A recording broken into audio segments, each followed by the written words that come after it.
আজকে আমি একটা বইয়ের কাভারের ওপর ড্রয়িং করব। আমি যেদিনকার হাতের উপর কলকা করেছিলাম না, সেই দিনে আমি এই বইটাকে দেখে ভেবেছিলাম যে এই বইটার ওপর আমাকে একটা কলকা ডিজাইন করতেই হবে। এর আগে কখনোই আমি বইয়ের ওপর এসব ড্রয়িং করার দুঃসাহস একদমই দেখাইনি, কিন্তু আমার কাছে মেসে এই বইটা দেখে আমি আর কিছুতেই হাতটা সামলাতে পারলাম না।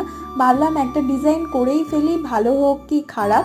যদি ভালো হয় তাহলে নেক্সট টাইম আমার কাছে যা যা গল্পের বই আছে সবগুলোর ওপর ড্রয়িং করব ভেবে নিয়েছি। আর তোমরা একটা জিনিস খেয়াল করেছো কি, যে আজকেও আমার সাথে দুটো বেল ফুলের মালা আছে। গরমকাল তো এসেই গেছে, গরমকাল মানেই তো 25শে বৈশাখ, ফুলের মালা, গল্পের বই, রং তুলি, সব একাকার। মানে আমার এটা করে তো খুবই ভালো লেগেছে, মানে আমি একটা মোটিভেশন পেয়ে গেছি যে এরপরে আমি আরো কিছু বইয়ে এরকম ড্রয়িং করব। তোমাদের কিরকম লেগেছে আমাকে অবশ্যই জানিও। আর ভালো লাগলে চ্যানেলটা সাবস্ক্রাইব করে দিও, লাইক করে দিও।